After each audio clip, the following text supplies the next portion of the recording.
Morning beauts, welcome to episode 17 of our pregnancy journey. I'm actually just pulling up to the hospital. I'm 32 weeks and 4 days pregnant, and you may remember in my last episode, or if you've been watching my Instagram stories, I had a little bit of worrying news from the midwife, although I've been trying not to worry too much. She's basically, she measured me on my last appointment and just said that I wasn't measuring big enough and we've got to have an emergency growth scan. So we're here today, Buzzy's dropping me off. He looks like a walking zombie right now because it's really early. We've got a busy week ahead, but all I'm hoping for is that baby girl is growing nicely and that she was just tucked into a position that made her appear a bit smaller when I was measured by the midwife. But I'll check in with you as soon as I get out of the hospital. It's literally like a ghost town in here. I hate hospitals, I have to admit. But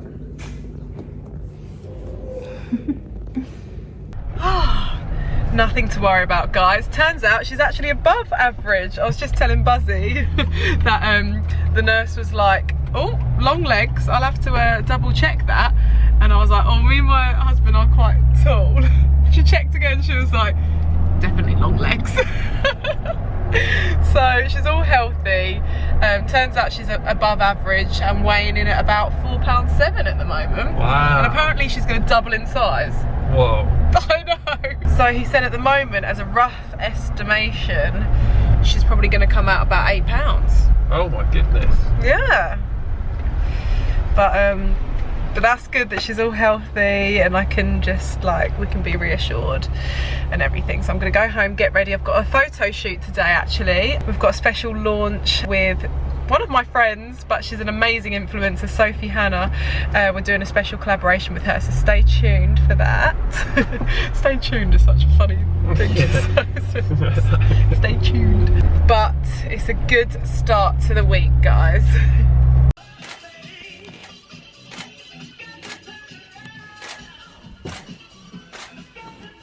Oh, love.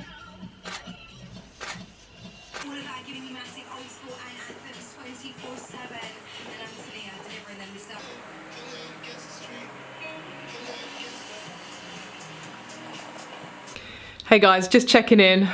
I look a little bit crazy right now, I'll explain in a minute. But it's the day after the scan, and yesterday was a jam-packed day. I was shooting with Sophie Hannah. We're teasing at the moment throughout the week as to what's coming with Castaway. Obviously our first ever collab is huge and Sophie's an absolute babe and has inspired me for years.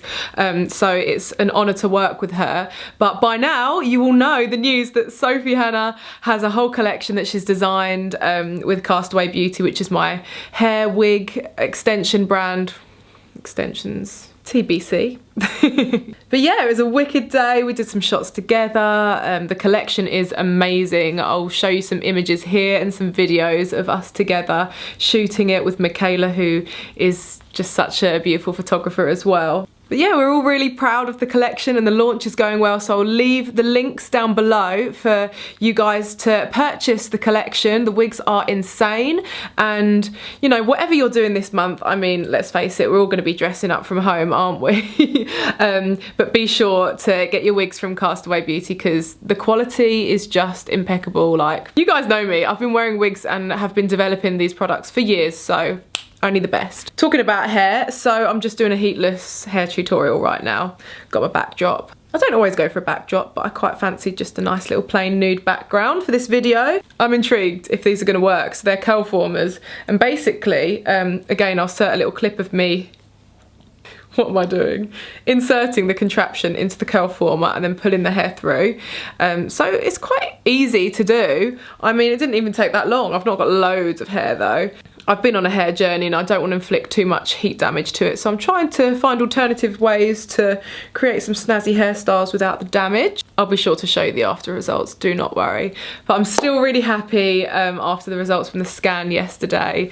Baby girl, I can't believe that she's actually bigger than average. So she's hiding well in there. Well, to be fair, I have actually popped out a little bit more today. I feel huge today. I always feel like a little bit of a blob when I'm sat down and not walking around, kind of getting a bit of exercise though. That's my little update for now. I'm gonna come back once I'm taking these out to show you the results. Will they work? Will they not? I don't know. I feel like they will work, but will I actually like what it looks like? That's the question. So I guess I'll see you in a bit. Okay guys, I'm just interrupting my IGTV to show my vlog babes the results of these curl formers. Like, what? This is insane. I'm actually shook. Wow, wow, wow. No heat, no damage, and it didn't take long either. No burning my, no burning my fingers, my hands like I usually do.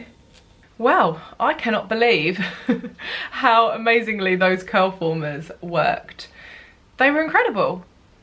Highly recommend. I got them from Amazon, so give them a try if you fancy. It's the next day. I just was editing and had a chilled night last night. Well, I was just in bed editing basically. And today I've booked a last minute spa weekend, which is quite cute. So I'm going away with my friend Annie. I'm not going away very far, it's only up the road. But it's been a stressful week, so I'm gonna go and get some treatments with my friends Annie and Lauren, which should be really cute, and stay over for the night. I'll vlog a few minutes, but I just want to like relax whilst I'm there and just really enjoy it, because honestly guys, this week has been hectic.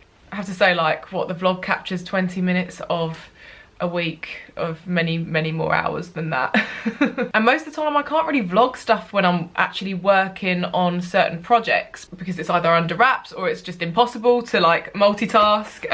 But right now I'm going to do a little brow lamination. It's been a minute since I laminated my brows. I did it on YouTube for a little video, and I was doing it quite regularly, to be honest. I've not actually done it for a little while, so my eyebrows need some loving, really. I just feel like they're a bit meh. I'm looking at my videos recently and I'm like, girl, you need to sort your eyebrows out. And I've not had any treatments done to them this year at all, other than just doing my little lash lifter. Well, this is a lash lift kit, but I meant eyebrow lamination. So I got this from Amazon. I'll leave the link below. And yeah, it just comes with a load of solutions. It looks complicated, but it's not. It's very simple.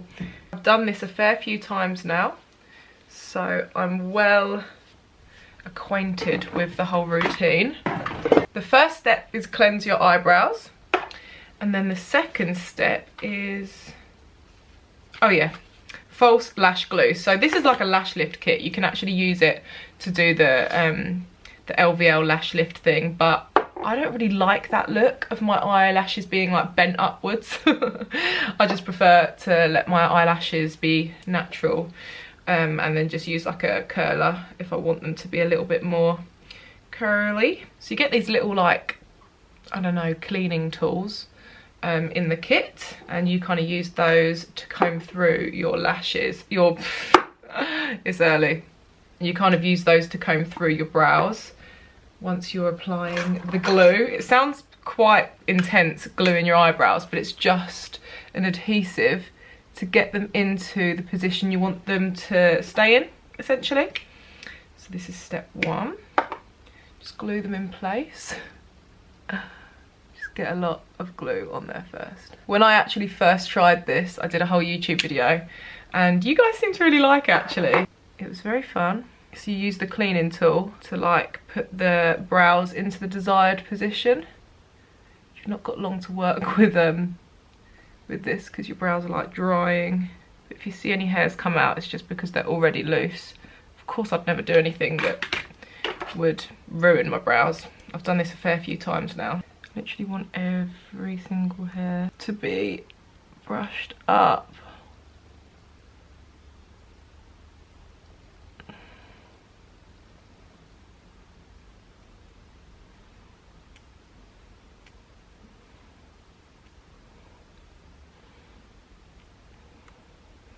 This glue is quite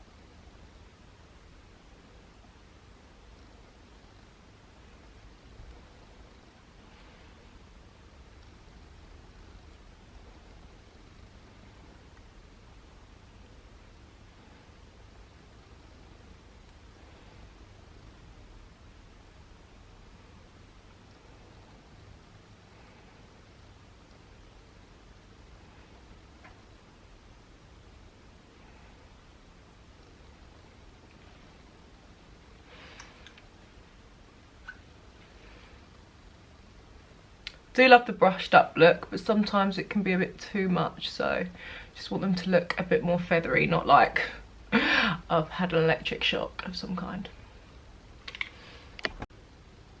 Okay guys, my brows are looking crazy. I'm now going to use the little perming solution. So it's got number 1 on it to make it obvious. Oh, this is the one that stinks. And they come with like little tools in the kit.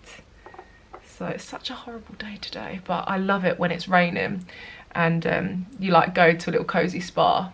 It's gonna be beautiful. So I'm just gonna put the solution through my brows. Don't get it too much on the surrounding skin area. Let me know if you guys have tried this yet. I feel like there's no going back once you've tried laminated brows. It just really makes them look so much fuller. You don't have to have them brushed up, you can brush them in any direction, but it stops like the unruly brows that tend to grow downwards, etc. I mean, perming just means permanently fixing them into a position. It doesn't mean curling. So once you've got the solution in place, we will then put some sexy cling film on our brows. Da, da, da, da, da, da. And we leave the solution on for 10 minutes before proceeding to the next step. Okay, so it's been 10 minutes. I'm just going to peel this off, and then it says to use the cleaning tool to get off the residue, which is a bit odd to me because this isn't really going to clean off much residue. I'm going to use a little cotton pad actually to just wipe away the excess. So step 2 is fixation. It's really simple and easy, it like takes 20 minutes. That's it. Okay, let's wrap these up and leave for another 10 minutes. I actually forgot to say, so we went to dinner this week with our friends, and I was just filling people in on my stories, and with the new rules and everything, in the UK we have a 10 PM curfew, so all places, restaurants, pubs, establishments have to shut at 10 PM and you have to leave and go home and go to bed basically. But I was really intrigued because I was like, it's 20 to 10 right now, we're still eating our dinner, what's going to happen at 10 PM? The restaurant was buzzing, it was just like normal, but I was like, what's going to happen when we get to 10 PM? And anyway, gets to 5 to 10, they switch all the lights off, come round, quickly take your payment and escort you out table by table, even if you've not finished your drinks and food. I was like, okay, this is how it works then. But I thought I'd let you know that, guys, because it's so bizarre.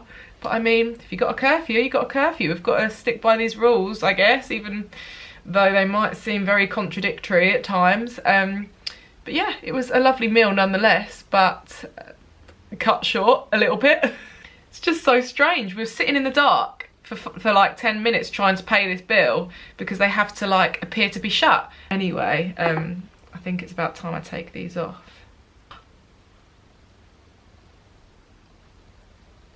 I've had loads of messages saying that you're not supposed to laminate your brows during pregnancy and that it's dangerous. Oh, let me Google this. Oh, we do not recommend. Why?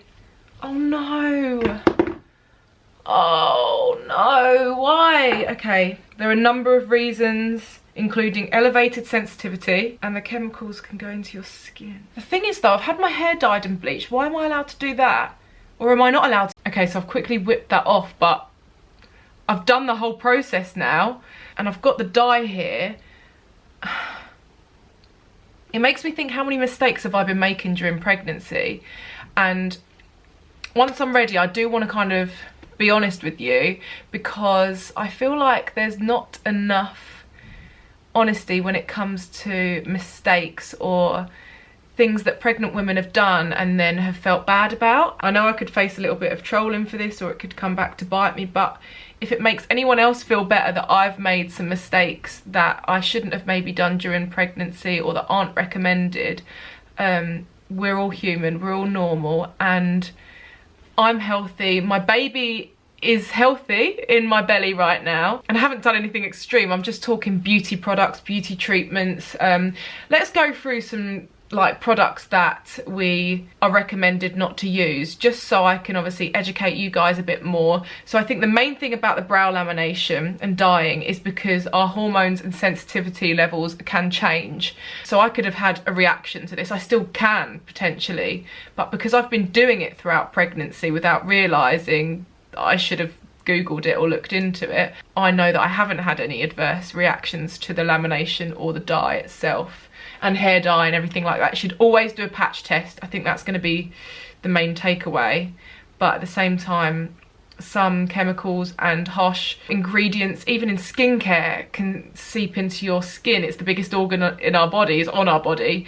And essentially what we put on our skin does go into our body. The main thing is, please don't ever think that what I do is necessarily recommended.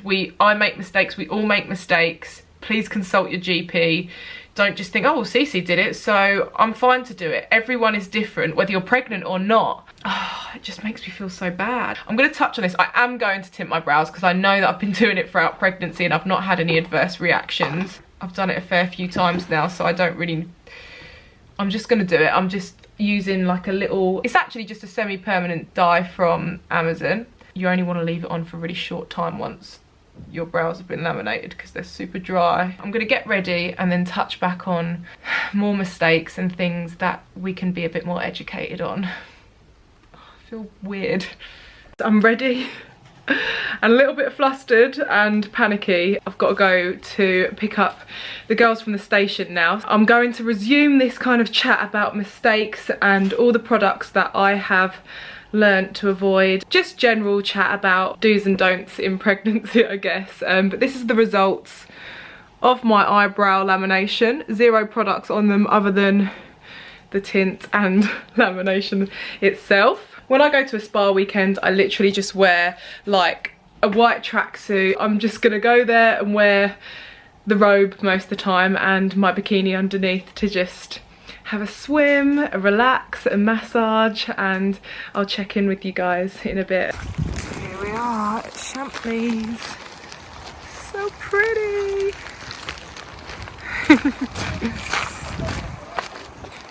More bits for you.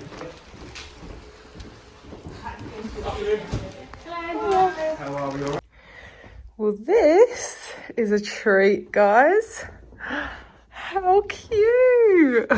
So this is actually Champneys Henlow, which isn't really far from me. Wow, this view though. Looking out to the Grand Drive. Oh, they've put some little gifts on our bed too. That is very kind of them. Oh, ready for some much needed relaxation.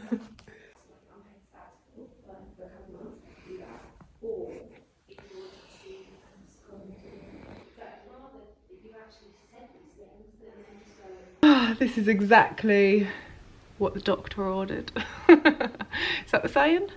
I'm not sure, but all I do know is that I'm about to enjoy an hour-long massage and it's so cozy because it's like raining, but the view's really nice actually. I've got a very gorgeous view of the front of house.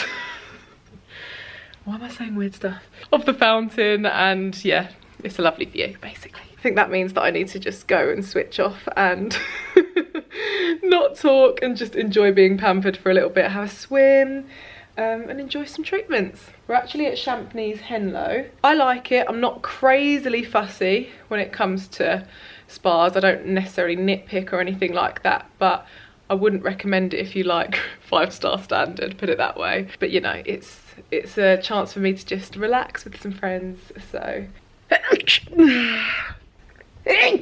Oh my goodness, I think I just wet myself. Oh, this is a mess, so I'll see you in a bit.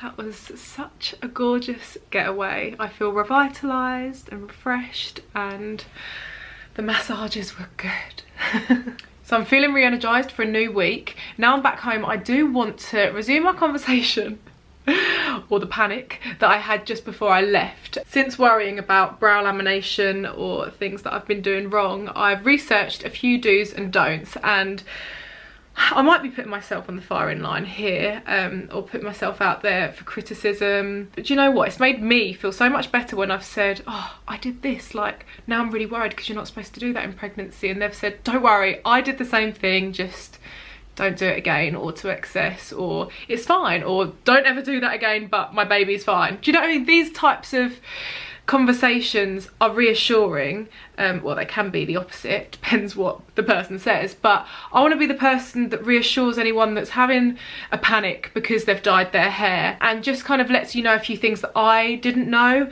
early on in pregnancy, and even up till even up to now, 33 weeks, and I'm still learning what I should and shouldn't be doing, to be honest. And quite frankly, I was looking more into the brow lamination, and it's more to do with the sensitivity levels of your skin changing because of your hormones. So that goes for hair dye, and that goes for any beauty treatments.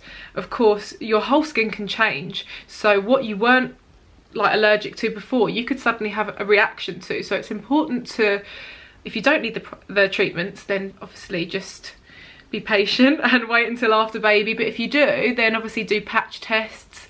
Please don't take my word for any of this. You always need to consult your GP, and you need to do what's right for yourself and your baby. Don't do anything that you're uncomfortable with. But a few mistakes that I've made along the way. So the first few months, I have to admit, I was very uneducated when it came to what I even was eating, to be quite honest with you. So I'm guilty of not always washing my vegetables or my fruits, and it's important to do that because there can be toxic chemicals on your food, basically, and pesticides that obviously keep away the insects, etc., and the bugs. So always wash those. I was eating all the fish and all the cheeses, but you can't eat raw fish, and I was having sushi. And maybe you think I'm crazy for kind of admitting to this or putting this out online, but I'm human. We all make mistakes, and again, if this makes you feel any better that you perhaps didn't research certain foods and things like that early on, then I'm with you, girl. We shouldn't eat soft cheeses or Stilton or anything that's like unpasteurized because of the bacteria, and essentially cheese is like mold, isn't it? So it has to be pasteurized. I don't know all the scientific reasons behind all of these factors, but I'm just going to touch on a few things. Caffeine. Okay, so one of my cravings throughout pregnancy has been cups of tea. Copious amounts of cups of tea. And I didn't realise that there is almost as much caffeine in tea as there is coffee. So I've even been having coffee throughout pregnancy, and recently there's been studies that link caffeine to low birth weight, or they kind of say to avoid it altogether. But again, some doctors, like I've asked my doctor, and she said, oh no, just try and stick to 240 milligrams or something. And I'm not going to measure out the amount of caffeine, but essentially in a coffee I think there's 50, but you get it from foods as well, if you have Coke, fizzy drinks. So yeah, I was having a lot more caffeine than what was recommended in all of my cups of tea and biscuits. So something that I've done, which is really simple and easy to do, is just swap to decaffeinated tea and decaffeinated coffee. Don't get me wrong, I have a little coffee sometimes and it gives me a buzz. I've never really felt the buzz from caffeine before, but now my body is obviously more sensitive to it. You're sensitive to everything a lot more. Alcohol, I've admitted to this in my other video, I'm not ashamed of having a glass of wine. Do I recommend drinking throughout pregnancy? No. Is there a reason that you need to? No, not really. You can't drink to excess. I wouldn't have more than one glass. So some people would think, well, that's pointless. I do know some people that drank week in, week out throughout their pregnancies, and their children are fine. That's not something I'm comfortable with, so I won't do that. It's not something that's recommended because at the end of the day, excessive drinking leads to complications and your baby's being unhealthy. But yeah, again, not scientific facts here. I've just kind of expressed what I've been comfortable with, and that's a glass of wine maybe a couple of times throughout the past 8 months. Give me the bottle already. I was doing a lot of exercising on my back throughout the first 4 months, and that is not recommended. And I thought it was because it would just put too much strain on your back. because people said don't exercise on your back, it's bad for you, and I thought it was just because of the weight on your belly. Turns out that actually lying on your back, falling asleep on your back, exercising on your back, causes compression to blood vessels between the placenta and the baby, so it reduces the oxygen that the baby receives. It's just not a great position. So every time I wake up on my back in the middle of the night, I panic and I'm like, oh, I must sleep on my left side. But again, who can really control how they sleep? My mum said she slept on her back for the whole of her pregnancy, and here I am, perfect. No, I'm joking. Seriously, there's nothing wrong with me other than the fact that I'm crazy. Hot baths, oh my gosh, I had such hot baths for the first 4 months, didn't even realise that it could cause overheating for the baby. And also I work with my laptop on my belly sometimes and it gets so hot but I don't notice it, and then I suddenly thought, oh, baby's overheating. Is she overheating? Is she okay? So things like that I had to be mindful of. And now let's touch on like skincare. So I actually wasn't allowed to use some aromatherapy oils at the spa at the weekend because they said, oh, it's not safe for pregnancy, but I've been using all sorts of skincare. I actually had to look up what I was and wasn't allowed. And one thing that is really, really recommended to stay away from is retinol. It's proven to have caused birth defects before, and again, I have to admit, I used retinol without realising. I've just got moisturisers that I leave by my bed. For the first 4 months I was using them. I mean, I alternate, so I wasn't using it every day. And now I realise, oh my goodness, I shouldn't have been using that. So I've really researched a little bit more into what else I can use. You can use salicylic acid products, serums, and anything that's rich in moisture, but avoid retinols. Hyaluronic acid we shouldn't really use either. I don't know the complete reasons for that. What I'm trying to say in all of this is two things really. One, always give it a little Google, see if it's recommended or not, and if it's not recommended, do you really need to use it? If you don't, then just use an alternative. And two, if you have been using something and you didn't realise that it's not recommended, what can you do about it? So please don't panic, because I'm in the same boat as you, and have just been learning along the way. We're learning on the job here, aren't we? Especially like as first time mums. We literally are figuring things out one step, one day, 1 minute at a time. And yeah, I think I've touched on most of the things that I have perhaps made mistakes with or should have done a bit more research on. I mean, every scan that I've gone to so far, other than the scare, every scan and my bump and everything has been healthy. I've not been sick, I've been feeling good, baby's moving, so I'm hoping that she comes out perfectly. So that's been a little insight into the mistakes I've made and a few do's and don'ts that I am guilty of. Anything that perhaps could help you, and yeah, a little week with me doing some random bits and bobs, and sorry if it's been all over the place. Thank you for supporting and joining me again for another episode. Should we wrap this up by showing you my 33-week bump? Because what? I'm 33 weeks now, 7 weeks to go potentially. I'm actually showing a lot more from the front now, but from the side she's popping out nicely. We've got a nice long bump, haven't we? Still got the kind of flatness to it, which will probably round out in the last month, I reckon. But oh, I can't believe my little girl is in there. So thank you so much for joining me on week, is this 17? Yeah. And I can't wait to catch up with you again next week. We need to get planning that nursery. Maybe we'll do that this week. I mean, my brows do look good though, don't they? This lamination thing is actually life-changing. I'll leave the links to that below in the description box, actually, to the little kit. If you fancy doing it at home yourself, it's really easy. But yeah, thank you again for watching, and I'll see you on the next one, my beauties. Love you lots. Mwah. Bye.